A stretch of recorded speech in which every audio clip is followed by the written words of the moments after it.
Welcome into Celtics Late Night. Ben Vallis here along with Jake Eisenberg. The Celtics win 120-95. Jaylen Brown was awesome. Derrick White was awesome. Yeah. Jake Eisenberg also awesome. How's it going, Jake? Thank you. Happy to be here. We're back. Lucky hat. We're looking at, what are we at now? 3-4 in a row. A lot of wins in a row. The Celtics have played now 6 games in like 23 days. We've had just not nearly enough Celtics basketball. And today I felt like, I got what I needed, to get me back on track. The Celtics drugs right back into the system. This one was great. And, I watched this one on delay and had to work. Ridiculous actually, had to work. And so I wasn't able to watch this one live. And so whenever I do that and I watch it on media freeze, I feel like I'm just operating in this alternate universe. And I'm like, is someone injured? Did something happen? What's going to happen? Like everyone knows except for me, what's going to happen. And so you don't see any of the discourse. And then also you experience the game with no breaks. In isolation as well. Yeah, in isolation, no breaks. So when you get frustrated with the thing, Joe calls a timeout. You don't have to sit through the frustration of the 3 minutes. You don't have to sit through halftime. You're just like straight back into it. Mm-hmm. And this game, they obviously were kind of just up 10 for the entirety of the game, pretty much. But in the first half, it was like, okay, we got up anywhere between 9 to 16. We couldn't quite push the lead into okay, we're in blowout territory. They kept kind of hanging on, and that was for a variety of reasons. The C's couldn't quite hit a couple of threes to push things out in that first half. They only shot 20-something% from three. Yeah, 27% from three in the first half, and obviously that flipped in the second half. And it was Pritchard had 2 in and outs. Drew Holiday had an in and out. Tatum got close to the rim a couple times, but it felt like they were just a small tipping point away from blowing this thing out. And halfway through the third quarter, we finally got it. Yeah, and at the same time, a small tipping point from Donovan Mitchell going crazy and bringing it back to a tie game or even taking the lead, which they did for a brief moment in the first quarter. After the game, Jaylen Brown, who was awesome, talked about why the game was close early, particularly in the first half. Defense, got to defend. I think the game was closer because we wasn't really making shots, but they were scoring on the other end. We gave up a lot of baskets. I think what allowed the game to open up is that we kept defending, and then the shots started going in. So defense, being able to get stops allows us to play kind of the lifestyle that we want, and that's get up shots, get up threes. But we weren't getting no stops in the first half, or at least in the first quarter, and that's why the game was a lot closer. Yeah, it took them a while to ratchet up the defense in this one. It wasn't great to begin with, but as a team and as a Derrick White, so prolific offensively that it kind of didn't matter. I'll get to the defense in a second. You mentioned the three-point shooting disparity, 22% from three in the first half, like you said. We ended the game shooting... Okay, 27, sorry. Yeah. We ended the game shooting just under 40% from three. We shot over 50% from three in the second half. On the margins, we out-rebounded the shit out of them, a lot due to Luke Cornet, who we will get to as well. We'll get to the individual performances shortly. 92-90 on the field goal attempts, so that was kind of a wash as far as the shot margin. Jaylen and Derrick, they did the bulk of the scoring, but the pressure put the Cavs defense... Sorry, let me start that again. Again, pitfalls of doing this show live. The pressure on the Cavs defense was coming from everywhere. So while the bulk of the scoring came from Jaylen and Derrick, there's threats all over the court for the Celtics. And that means single coverage for everybody except for Jayson Tatum. And it puts everybody in a position to cook. And in this case, it was Jaylen and Derrick. But really, throughout the rest of the course of the series, we'll see how that goes. But you can see that scoring punch coming from pretty much everybody, especially as long as that defensive focus remains as it is on Jayson Tatum, like it was in this one. Yeah, this is the point of this team, is that they are a team. In every sense of the word, up and down this roster, man, everyone just contributes up and down. Hauser goes, 0 for 1, but I thought he came out there and had a nice defensive possession on, I want to say it was exactly it was, but he was fine. Didn't hit a shot. He took one shot, but that you're absolutely right. It's the pressure points across the roster. Like Horford, Holiday, Pritchard, Tatum all have like 40, low 40s or high 30% field goal percentage, and it doesn't matter because it always feels like there's going to be one or two guys that hits that high level of efficiency, and then that's all you really need for it to even out, for it to be as prolific as it ends up being. Like you end up getting up 120 points, and your shooting splits are great. But yeah, I loved Jaylen being like, you know, if we weren't able to like actually live the lifestyle, you know, that we like to live. I was like, oh, Missoula ball has progressed from being, you know, a basketball philosophy to a lifestyle. Missoula ball has become a way of life. And I'm like, there's Buddhism, Judaism, and there's Missoula ball for the highest level of enlightenment. I want that T-shirt. Let's print that shit up. Get it in the merch store, which you can find the merch store at least, and then the links in the description below. So yeah, sticking at sort of macro level offensively, we certainly did go at Darius Garland. That was no secret. That was going to be a strategy. Poor Darius Garland, who did not have a particularly good game on either side of the ball. He is small. And similar approach to that of the Miami Heat, where like in the Heat's case, Tyler Hero was clearly the target, but we didn't like overreach in that facet on that corner of the pantry. It was sort of a nice diverse attack towards the Cavs, but certainly Darius Garland was not spared. And then the Celtics getting to the rim at ease in this game. No Bam Adebayo, he's not walking through that door from the Cavs' perspective. Jarrett Allen can barely breathe while he tries to sleep at night. Apparently, is like the almost verbatim update on his current health status. That was rough. Because I was fast forwarding through. I was like, I'm probably going to miss any Jarrett Allen updates. But then right at the end, they did both the Porzingis and the Allen update, and it's like he can't lift his arms or sleep. And I'm like, seems bad for Cleveland. Great for us. I would say great for us. Not that we wish injury on anybody, but we're trying to win a fucking championship. So come on. So offensively, obviously that's it at a macro level, and there's some great individual performances that we want to get to. But defensively, our guy, Wayne Spooney, he had a great piece go up on Celtics blog yesterday. The link is in the description below right now on how Joe Mazzulla will walk the tightrope between sticking with the scheme and having to react on the fly based on how the opposition is playing, and how Joe has sensibly been better at not overreacting to early results and sticking with the scheme. And he did that in this game. We were switching 1 through 4. Drew starting a lot of possessions out on Donovan Mitchell, playing drop against screens defended by our 5, so Horford or Luke, and I think Tillman came in for a few minutes there. Maybe our 5 came up a little more in drop, but that was sort of the extent of the adjustments. They were hot shooting early. Okoro hit 3 threes, I think, in the first half. Donovan Mitchell was everywhere, prolifically shooting from 3. We didn't overreact. We stuck with the same coverage. Maybe we ratcheted up the effort a little bit there, Jake, but for the most part, we stuck with the game plan. And obviously, you know, it bears out in the score and the result. It worked to our benefit. Yeah, you absolutely don't want to overreact in game 1. Man, Okoro, it's funny how our brains, or my brain, it's like, he can't hurt me. Like he hit 3 above the break threes in the first half, and every single one I was like, no way, that's not going in. And he looked, to his credit, he ends up going, you know, he hits those 2 monster shots early, and that was another reason this game stayed close. Is that Okoro ends up going like 3 for 4 early, but he ends the game 3 for 8, and it's like, because this is, I find, a very common theme from like series to series or game to game in the playoffs. It's like a player that has an awful game, becomes quite hesitant, loses their confidence. It looks like when they come out to start the next game, they look confident. They like might knock down 2 shots or so. If it's like a star player, this kind of doesn't apply. But if it's a role player, someone like Isaac Okoro, who looked like he refused to shoot towards the end of the Cavs Magic series. So he comes out, he's had time to like reset himself, comes into this one, hits a couple of threes, and I'm like, okay, this would be like monstrous for Cleveland if he's able to rediscover his confidence.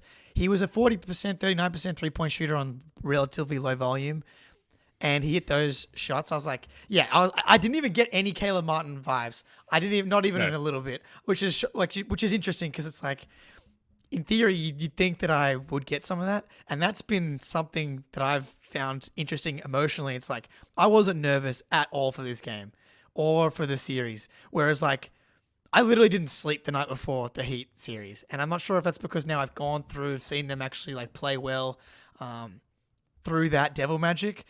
And I'm like, my objective brain has finally been able to take over a little bit here. Went on a little bit of a tangent here, but no. I'm aligned with you, Jake. I felt exactly the same way. I slept soundly last night. Yeah. The game was on at 9 a.m. here, obviously 7 p.m. on the east coast of the US, and I wasn't like angsty at all leading up to that. I was like, oh, it's 9 o'clock. Pop the game on. Yeah. Guess I'll watch the Celtics dominate the Cavs in game 1 of round 2. Of the 2024 NBA playoffs. Maybe if I say these words out loud, it'll help us with the algorithm. Subscribe, hit that like button. But yeah, none of the anxiety, and even with, we can't really say devil magic when it comes to the Cavs, but even with some of that three-point shooting variance leaning in favor of the Cavs early in this game, you just didn't feel like it had any long-term substance. I think the key difference is, like, the Cavs are definitely better than Miami. Like, especially once you rule out the historic PTSD and the rivalry going back a decade or so between the Celtics and the Heat, Donovan Mitchell just puts real pressure on an NBA defense. Like, despite maybe the lack of talent around him, which is probably an unfair statement because they do have, like, some legitimately talented players around them. Evan Mobley, I think, can be better than he was today. Darius Garland, you could say the same for him. But Donovan Mitchell just really strains your defense. And I think a lot of those open shots we gave up early, and also the Cavs found themselves open under the rim, completely unguarded on 2 occasions. One was Max Strus, and then earlier in the game was Mook Morris as well. And again, that's just the Celtics reacting. I know, but it's the Celtics reacting to that real gravitational pull for the first time these playoffs. Like, Tyler Hero, I'm sorry, they don't love you like that. Like, it's Donovan Mitchell all day. And I think early on there was an adjustment period to that level of gravity, and that's the first time we've had to react to that so far these playoffs. So I think you're right. In a vacuum, this Cleveland team is definitely better than that Miami team, especially without Jimmy Butler. But I do think matchup-wise, that Heat defense is still better than this Cavs defense, especially without Jared Allen, even with Jared Allen, as far as, like, matching up with this Celtics team. Because even that Heat team, they're just so well coached. They know how to play the Celtics. They know how to play Jaylen Brown, I would say, even more than anyone, and Jayson Tatum. But, like, look at how comfortable Jaylen Brown was today. And so it's yes, the Cavs are better objectively. Donovan Mitchell's a better player than Bam Adebayo, but, like, Bam Adebayo is a defensive player, and the Heat is a defensive team. Spo is a defensive coach. I think that, to me, like, they're kind of a wash a little bit. And then I just got to watch Cleveland in that Magic series, and I'm like, you know, I have eyes. I watched 7 games of this thing. I'm like, I know what the Celtics are capable of, even last year compared to this year's team. That's even better, even without Porzingis. But yeah, defensively, going back to your original point here, the half-court defense I thought was pretty great for the most of the game. Early, I thought they struggled a little bit, but as the game went along, the, like, half-court defense was, like, ridiculous. The drop defense was perfect. You know, yesterday or the day before on the preview, I was like, this Cavs team, its drop defense is, like, kind of perfect. You got to get over those screens. You got to limit those pull-up threes, and you live with them in the mid-range. But then at the rim, like, the rim protection of the corn dog, man. Oh, I mean, cornhub.com. The corn dog rim protection was unreal, but, like, across the board, Tatum rim protection, our rim protection, but Cornet had the best rim protection of any Celtic out there today. Yeah. And so the half-court defense I thought was mostly excellent. The thing that was terrible for a good chunk of the game was the transition defense.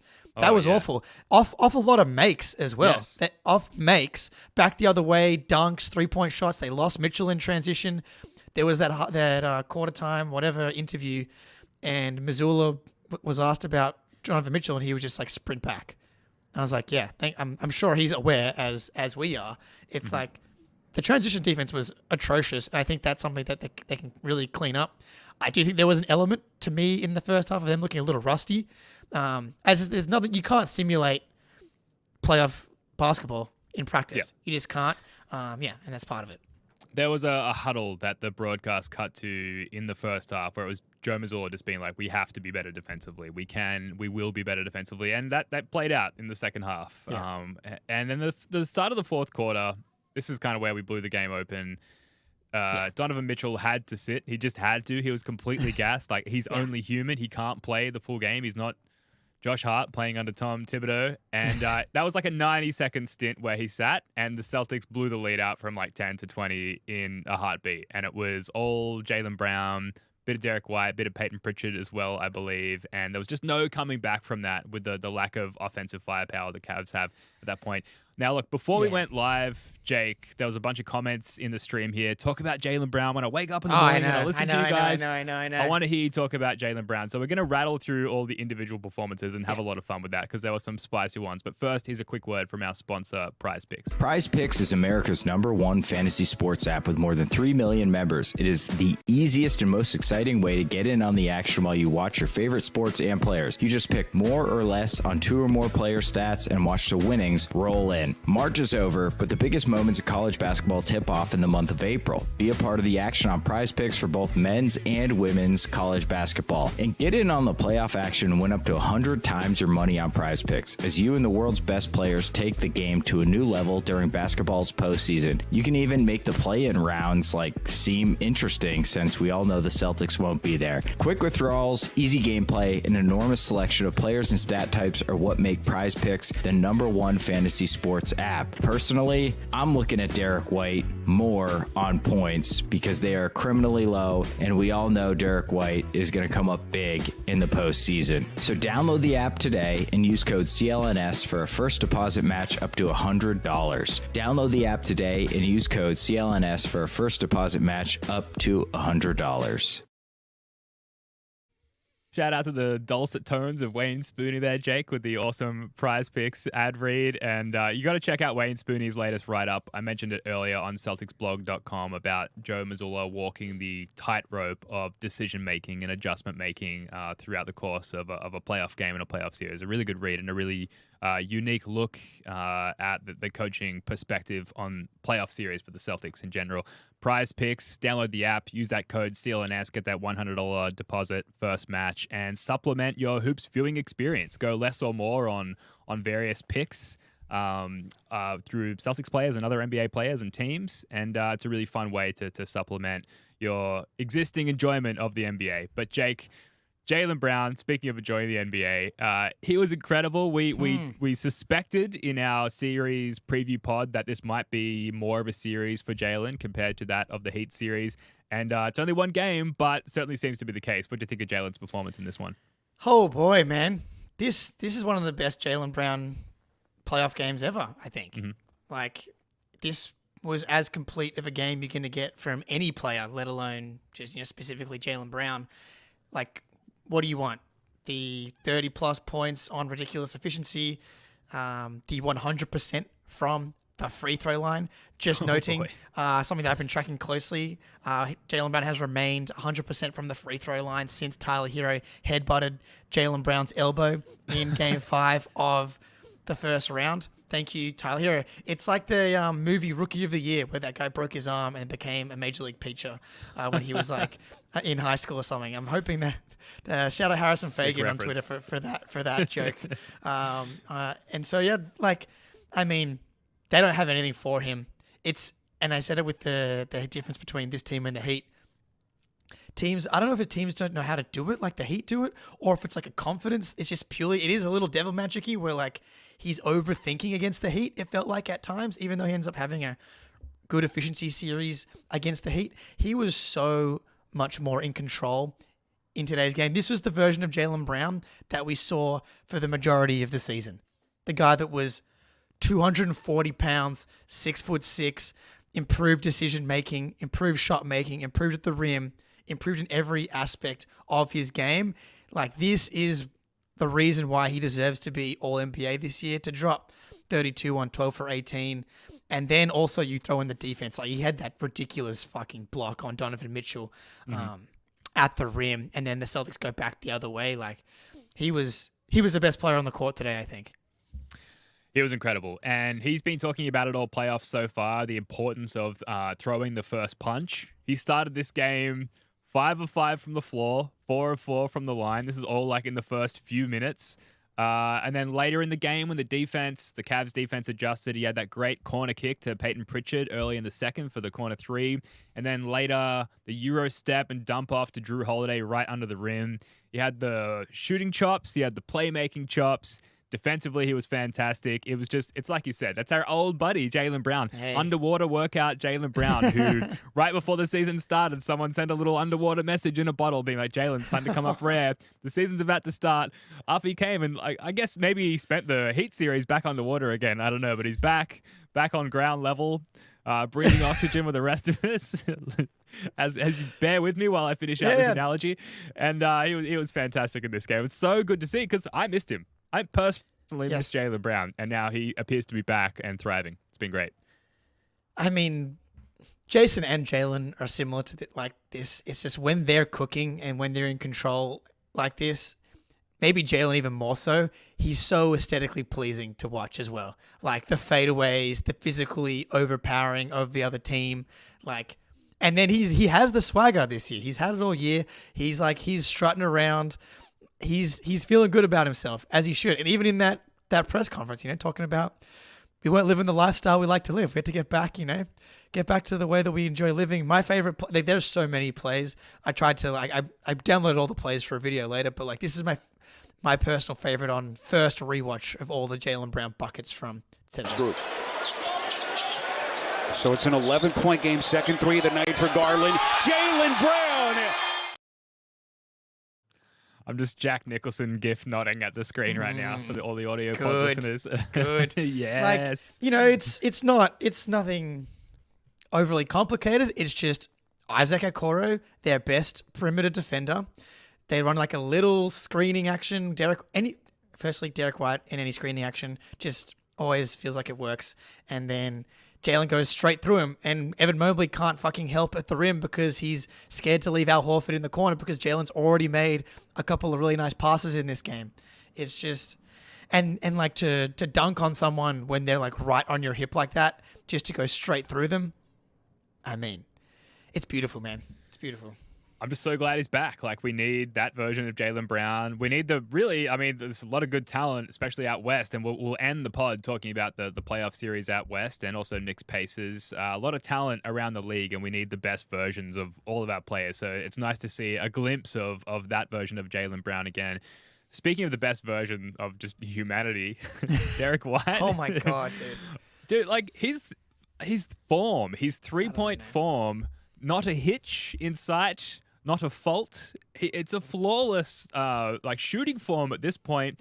Add to that the confidence in which he's going up. Anytime he saw Darius Garland in his peripheral vision, whether it be directly in front of him or on the actual periphery, he was just jacking up shots. And I said to Spoonie earlier in our post-game immediate reaction, I don't think the plan was to shoot at that level of volume from Derrick White's perspective. But once he saw the first couple go in, he was like, I'm not fucking missing. I'm just going to shoot. And everyone was like, yeah, dude. Yep, sounds good. Go for it. And he did not miss. It was perfect. The empowerment of Derrick White has just continued to blossom throughout this season, man. And to see it finally come together in the playoffs is so important because before the playoffs, I was like, there's no number for Derrick White that I can point to that we need to hit a certain percentage for me to know that he's had a good playoffs. Maybe it's just fucking volume of threes, man, because when he's getting up those volumes, they go in. So it's why would he not shoot this many threes? Okay, do you want to guess for the entirety of the playoffs where Derrick White ranks in 3-point attempts per game? Attempts? Yeah. I mean, there's some chuckers out there, Jake. Yeah, some chuckers out there, dude. Yeah, okay. So, I don't know, 9th?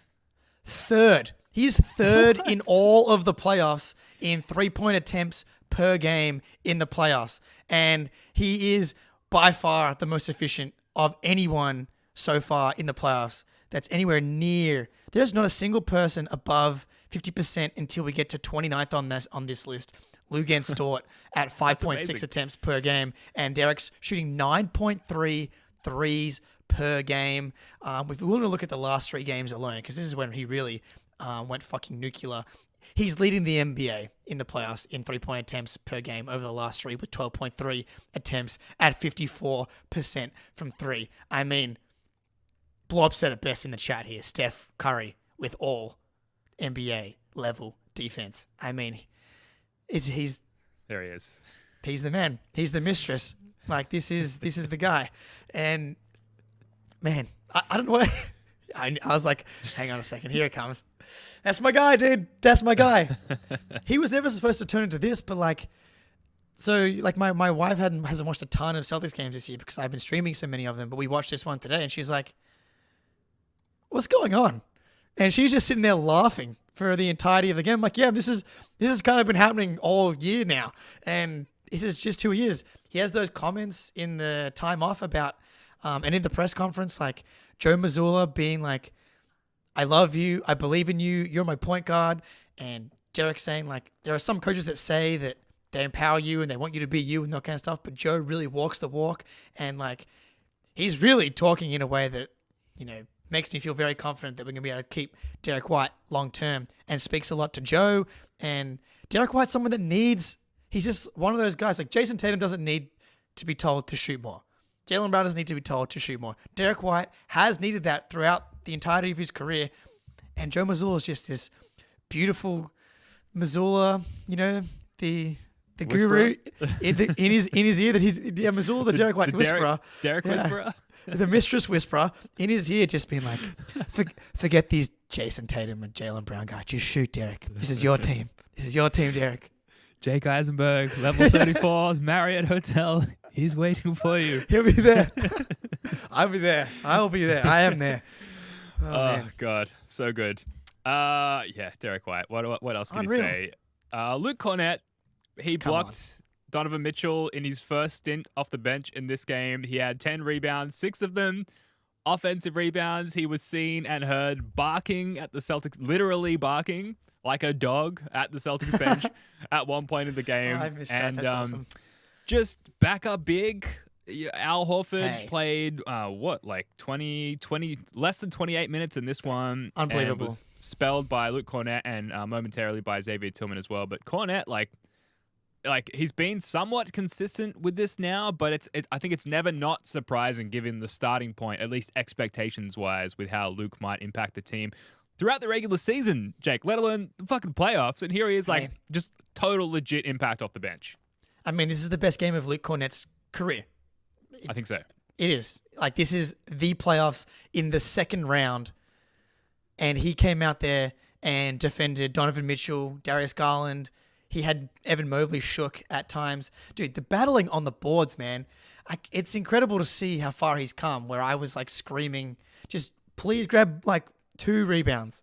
For him to now grab 6 offensive rebounds in a playoff game is huge, dude. And like we had Tony Pester from the Cavs side of things on the pod, and I was like, I think Cavs fans are going to really get annoyed by how effective Luke Cornet is.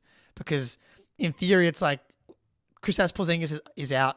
We have a slither of a chance to at least make this series competitive. But I'm like, especially from a defensive perspective, I'm not sure I think there's a drop-off between Kristaps Porzingis, rim protection, and Cornet's.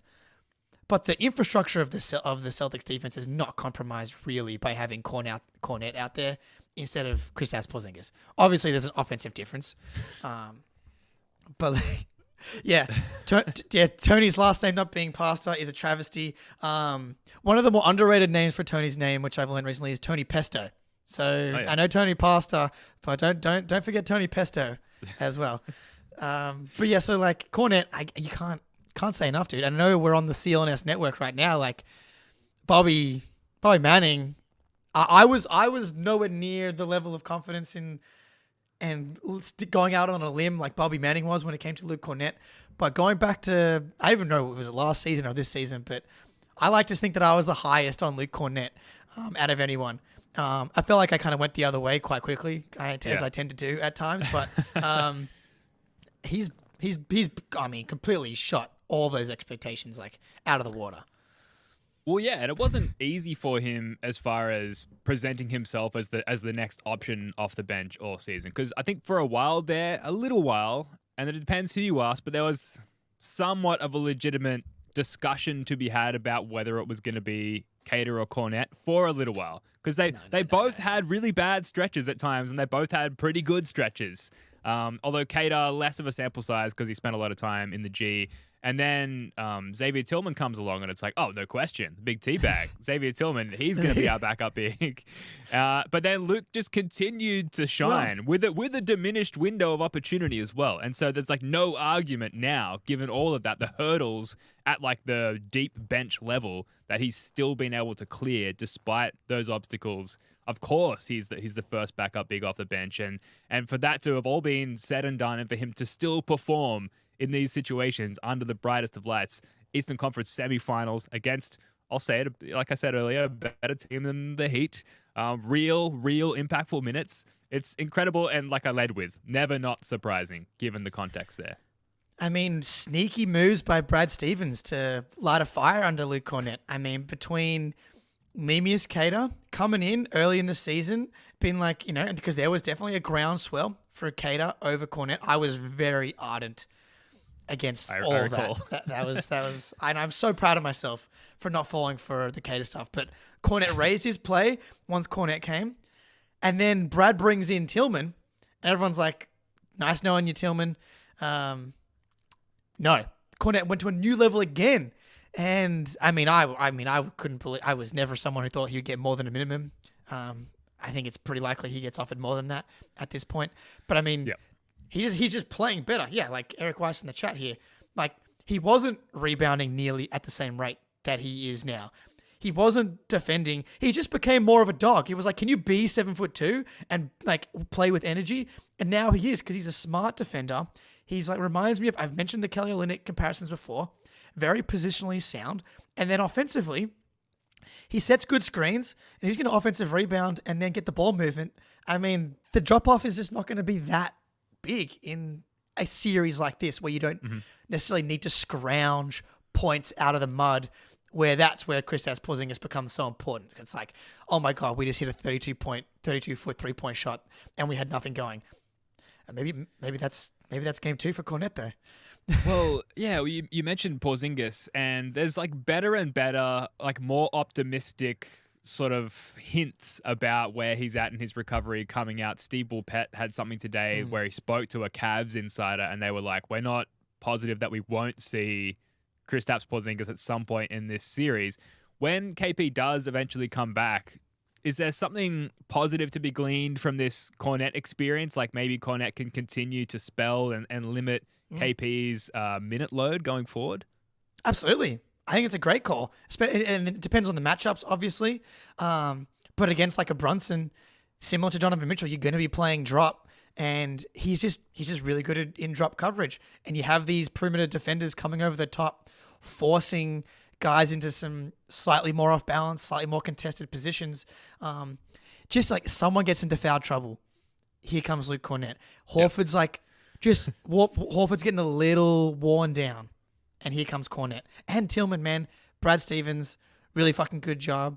And again, this is like, do I expect Cornet maybe to be impactful in the finals or conference finals? Conference finals, yeah, especially if it's going to be the Knicks.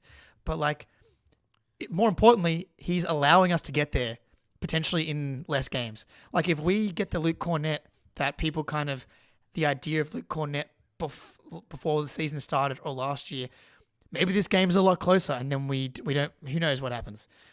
But he legitimately like helped push this lead out. Yeah, he was fantastic. When we come back, we're gonna have the Tatum discussion. Tatum has been somewhat like dominating the online discussion circles since this game, and for not all good reasons, which I think is a little overblown. We'll get to that, but first, here's a quick word from the sponsors of ours over at the Game Time app. The NBA playoffs have been awesome so far, so it's hard to not think about trying to get to a couple of games. Game Time is an authorized ticket marketplace of the NBA, which makes getting playoff tickets even faster and easier.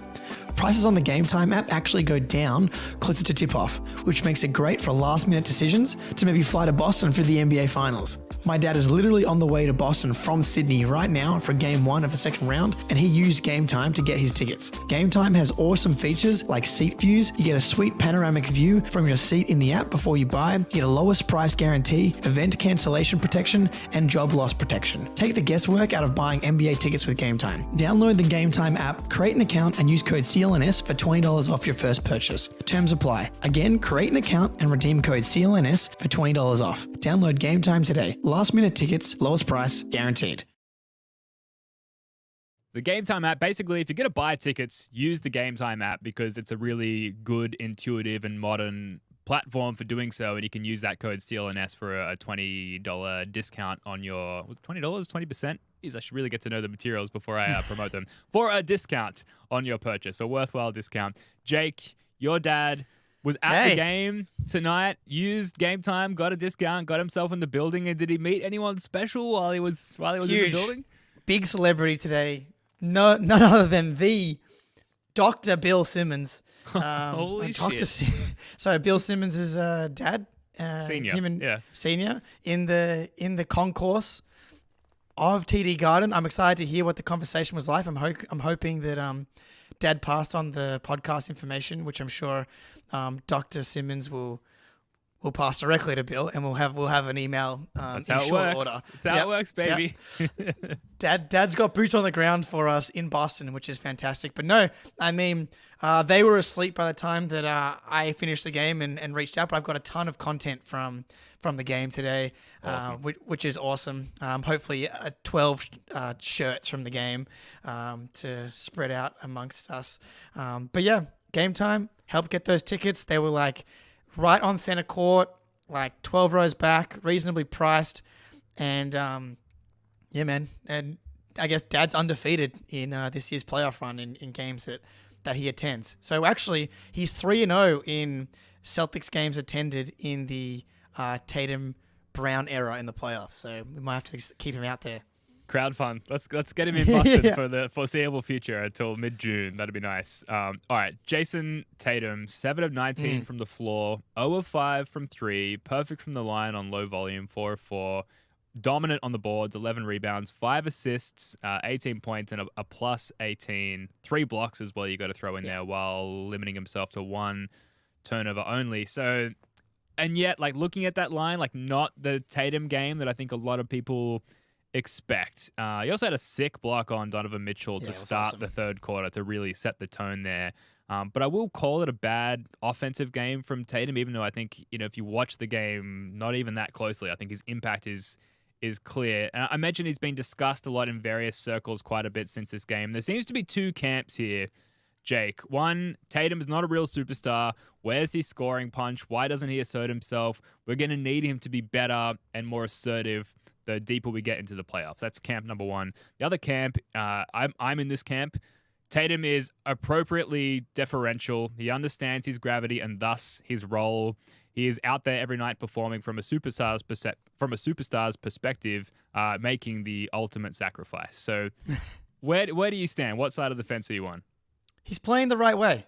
I don't think the process was bad at all. I think there was a little bit where I thought he definitely settled a little bit too much for mid-range jump shots. But then there's plenty of people that are like, I want the mid-range jump shot to be more part of his game. He just has never been able to like consistently hit those mid-range jump shots at a high enough clip. Like it always comes out to like a weirdly uncanny consistent number at like 37 to 39% from the mid-range. And so if he's going to shoot that well from the mid-range, he may as well just be shooting threes. He should continue to shoot a couple of them because it's just good to keep the defense off balance, and defenses are still selling out to stop him in like the mid-post range. Excellent rebounding, excellent defense. I do think first half, and then he wasn't excellent. Defensively, there was like that one play he got blown by Donovan Mitchell, and I was like, he's been fine and good, but not excellent. And then in the second half, I thought the defense stepped up and rebounding was excellent throughout, which is he's our most important rebounder on this team. And then like you go back and watch like some of the zone possessions the Cavs were playing, and you freeze it. There's so much attention being paid to Tatum. A big reason why Jaylen is able to do what he's doing is because like they're playing single coverage on him a lot. And we'll see if that adjusts and it ends up being more of a Tatum, more of a whoever game. But it's like, also, if he just hits 2 of those threes, he's 0 for 5. If he hits 2 of those threes and goes 9 for 19, then like the conversation's not happening. So I honestly think it could just be literally as simple as like, he just went 0 for 5 from 3. And he's a better 3-point shooter than that.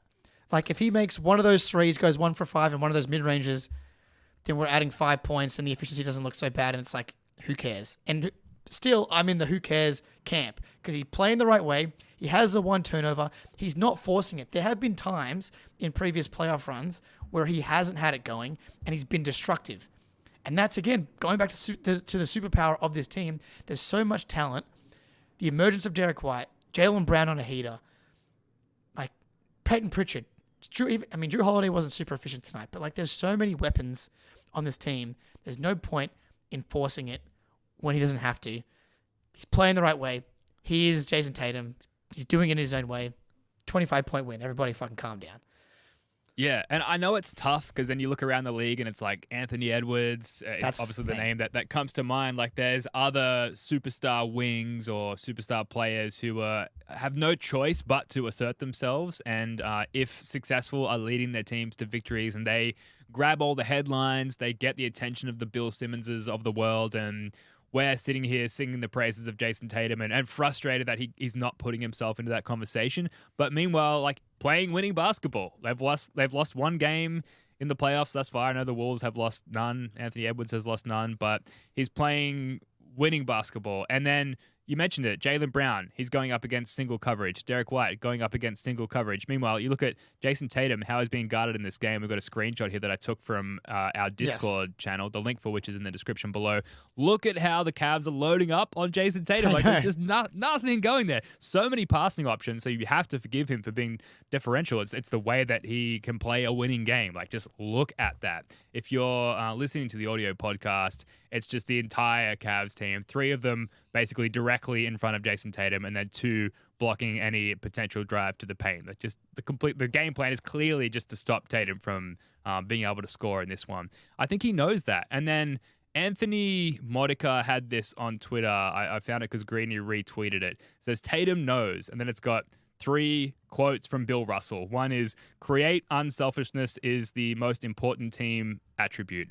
Next one is, the most important measure of how good a game I played was how much better I made my teammates play. And then the final one is, the only important statistic is the final score.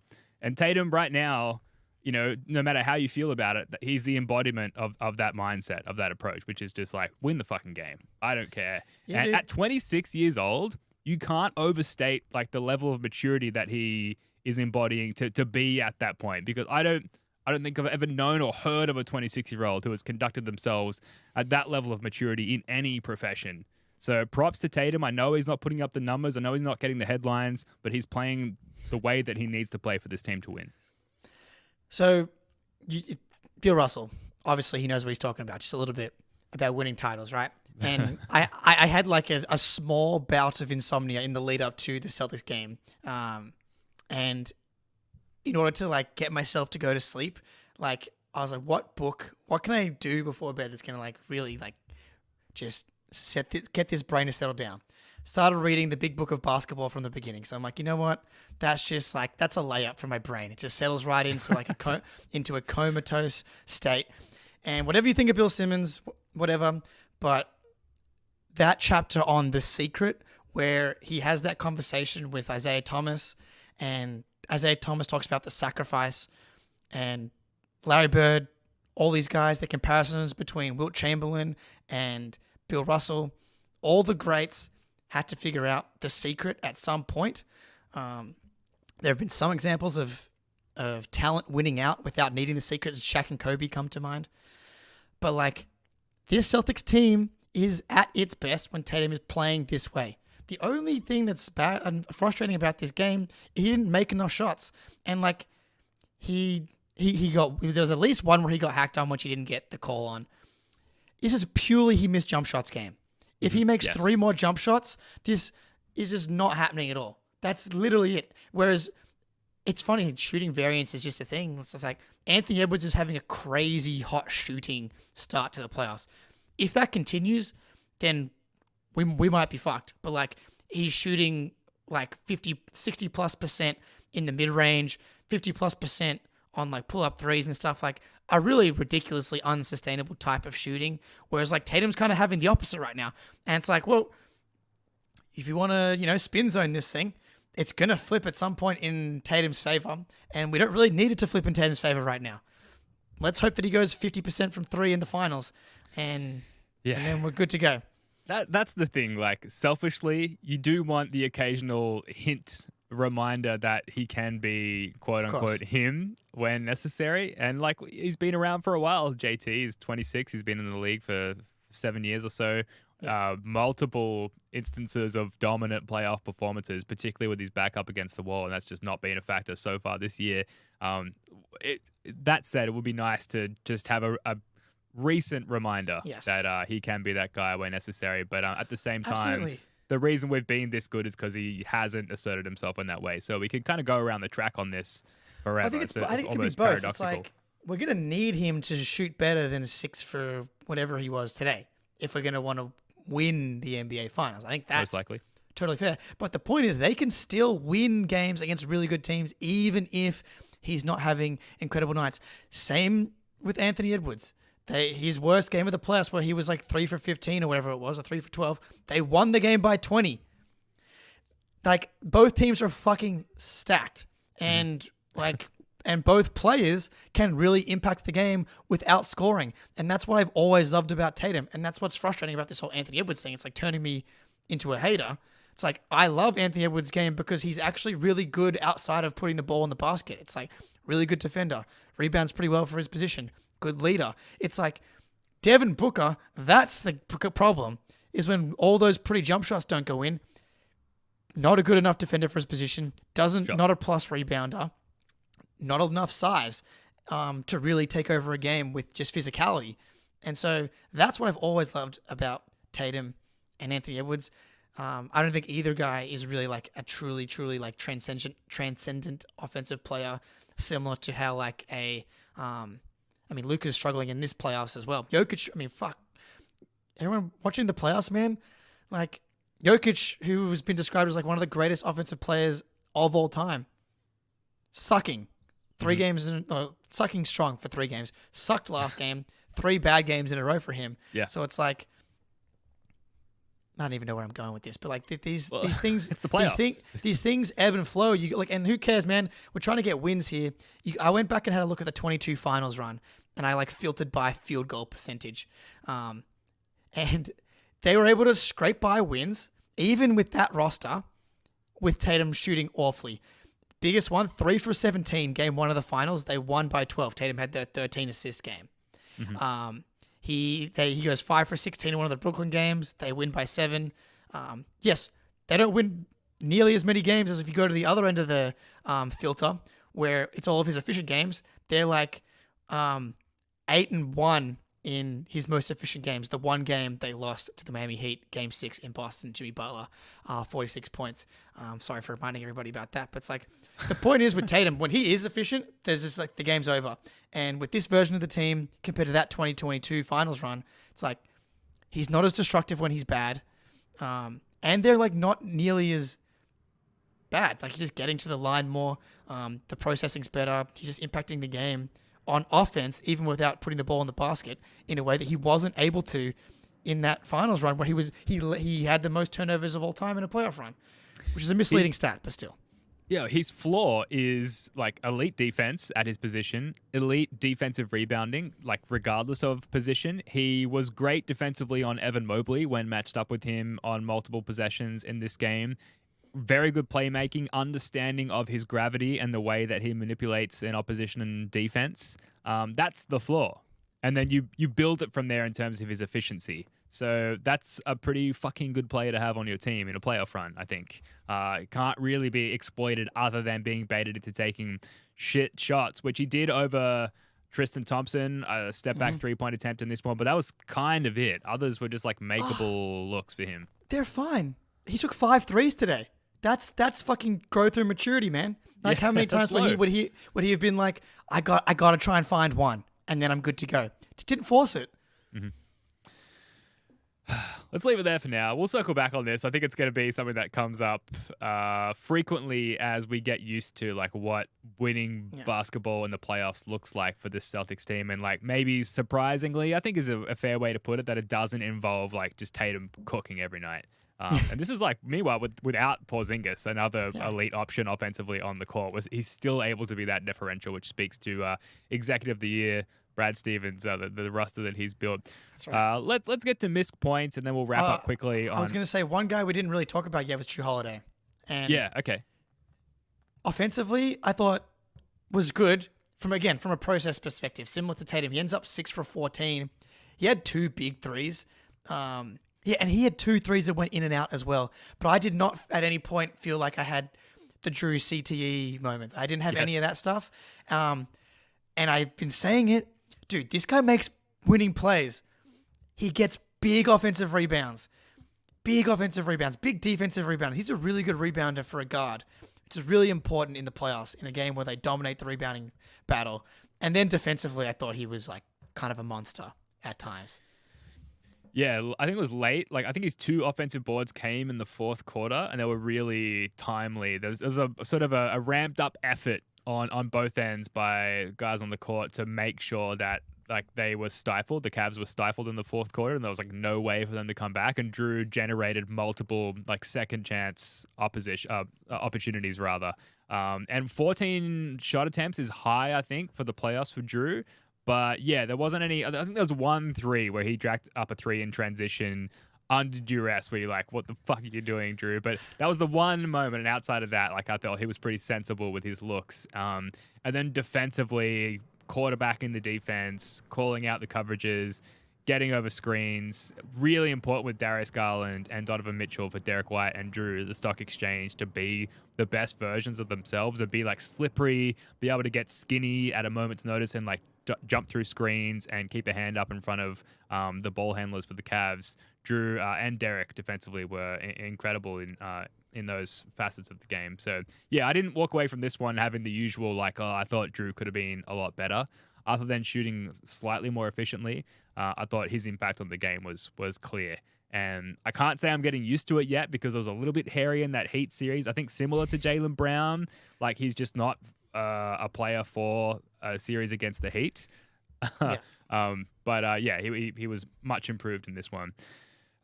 Getting to missed points, Tillman, I don't think we really need to touch on. Like he just came on, I think, to help limit.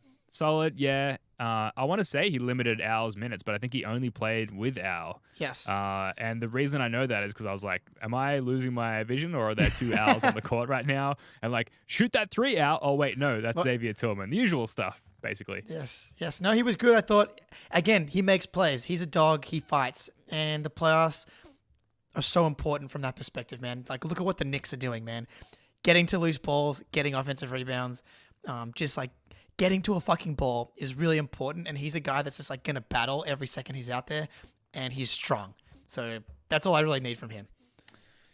I love Peyton Pritchard's game. 5 of 12. He ended up hitting 4 threes by the end. 4 of 10, 40%. That's actually quite good, but obviously missed a lot of makeable attempts for Peyton Pritchard early in this one. In and out. Yeah, and you could see him getting frustrated with it, but then he stuck with it. Throughout the game, he was really good defensively, and he's someone that the Cavs, I don't think, can really exploit to the level that like a fully healthy Miami Heat could, and probably future opponents, if we are lucky enough to make it to future rounds, we'll go at Peyton Pritchard as well, but the Cavs just don't really have that in their arsenal. He was great defensively in this one. He kept it up. And I thought he did a good job of like still picking his spots and shooting the opportunities that came to him without being sort of discouraged by his shooting performance to that point of the game. And it sort of culminated in this end of third quarter shot by Peyton Mitchell Pritchard. on the launch. A little bit short. Rebound Pritchard. They got plenty of clock. Looking for some daylight. Elevate. Splash!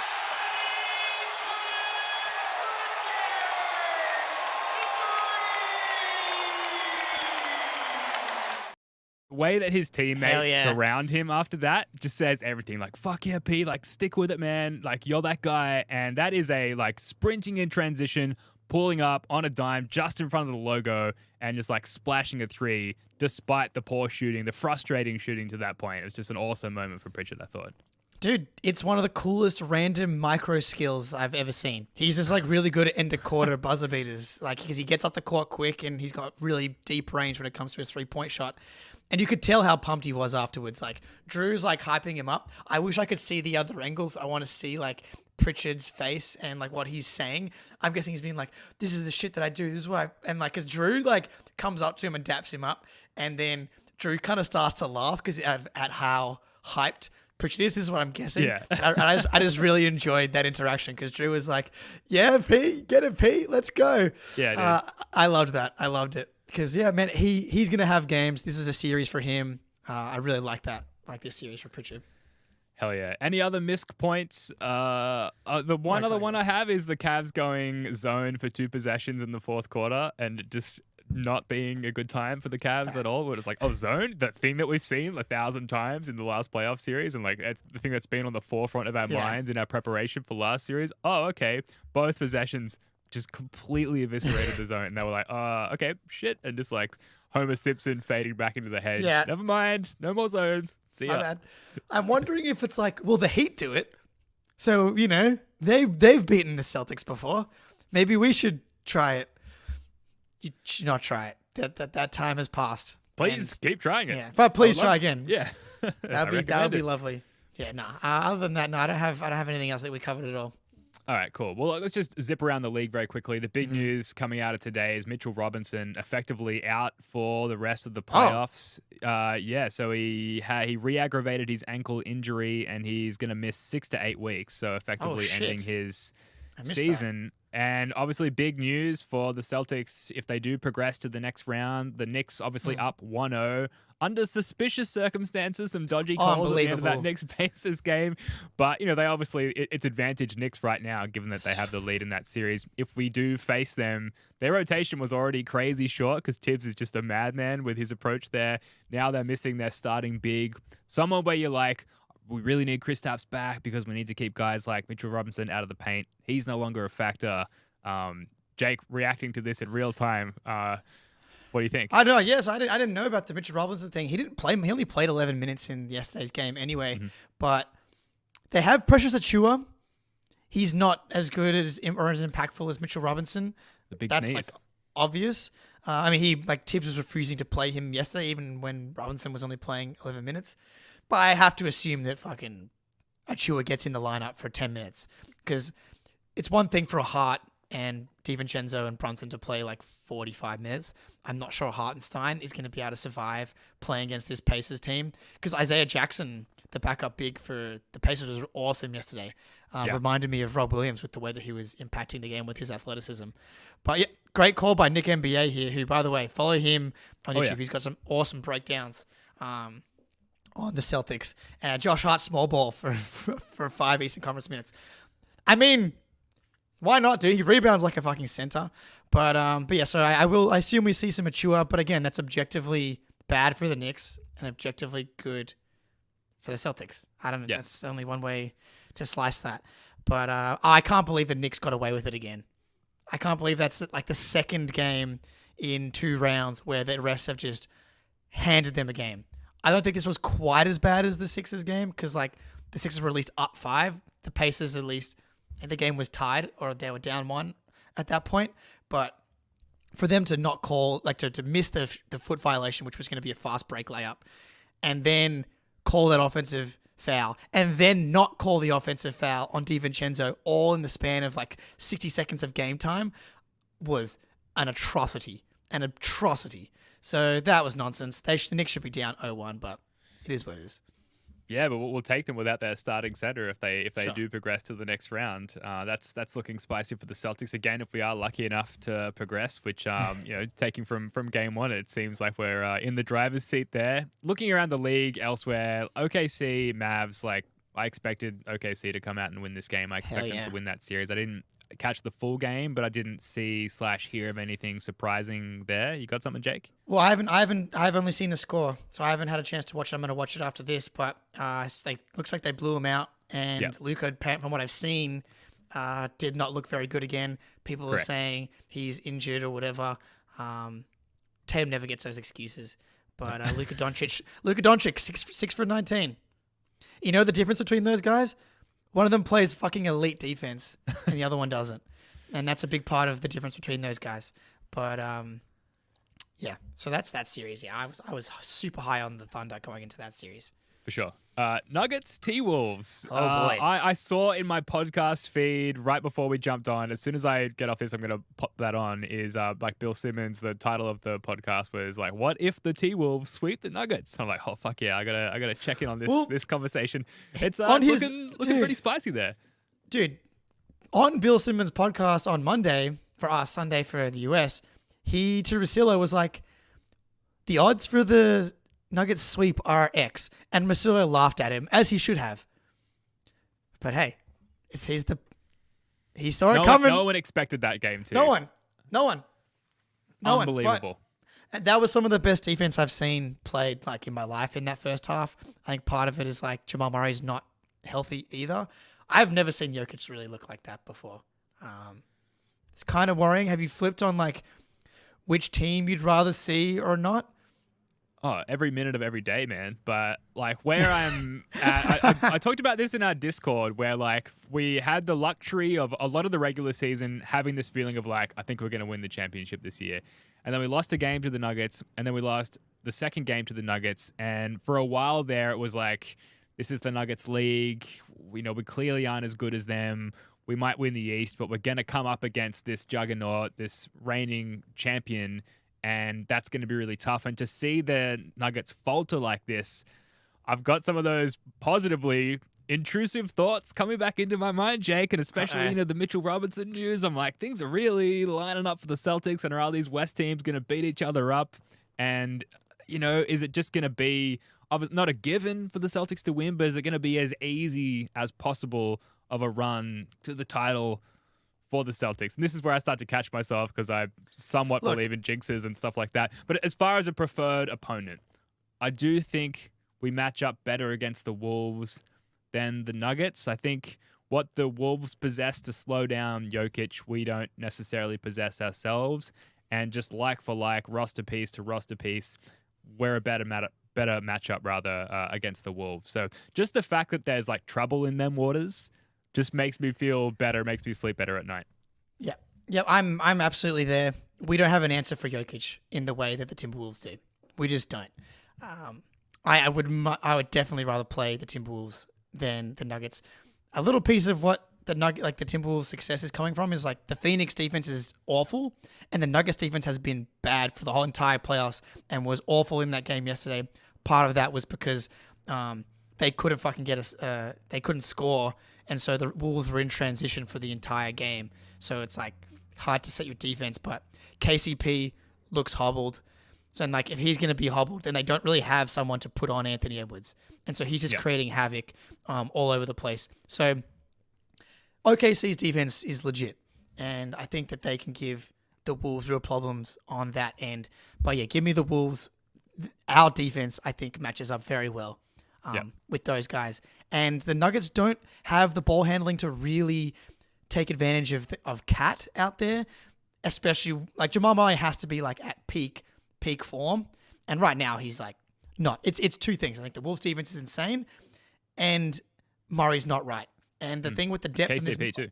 KCP, exactly. So those two guys not at 100%. They have no depth. They have no depth. They have nothing.